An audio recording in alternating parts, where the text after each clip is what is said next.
তোমাদের দাদা ভাই নিয়ে এসছে বেলে মাছ। দেখো দোকান থেকে, মানে যেখান থেকে এনেছে বাজার থেকে, মাছগুলোকে কেটে দেয়নি। এইগুলোকে আমাকে এখন এতগুলো মাছ, কত রাত হয়েছে জানো? এখন রাত 11টা বাজে। সেই মাছগুলো সমস্ত এই যে হাত দিয়ে দিয়ে করছি দেখো, দিয়ে এইগুলো সমস্ত বার করে কানকো পরিষ্কার করে, তারপরে আঁশ রয়েছে, আঁশটা আমি পরে ঘষে ছাড়াবো। আগে এইগুলোকে, মাথাগুলোকে পরিষ্কার করব। এতগুলো মাছ এখন আমাকে করতে হবে।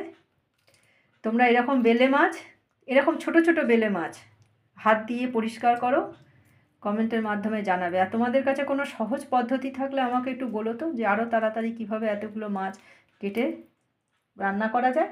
আর এখন যদি আমি এই রাত্রিবেলা না এগুলো কেটে রাখি, কি হবে বলো তো? সকালবেলা আর আমি রান্না করতে পারবো না।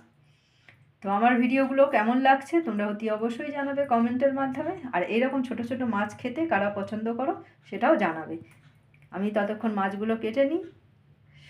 সকলে শুয়ে পড়ো, আমি মাছ কাটতে থাকি। আমার মাছ কাটা হয়ে গেলে আমিও গিয়ে শুয়ে পড়বো আজকে। সবাইকে শুভরাত্রি।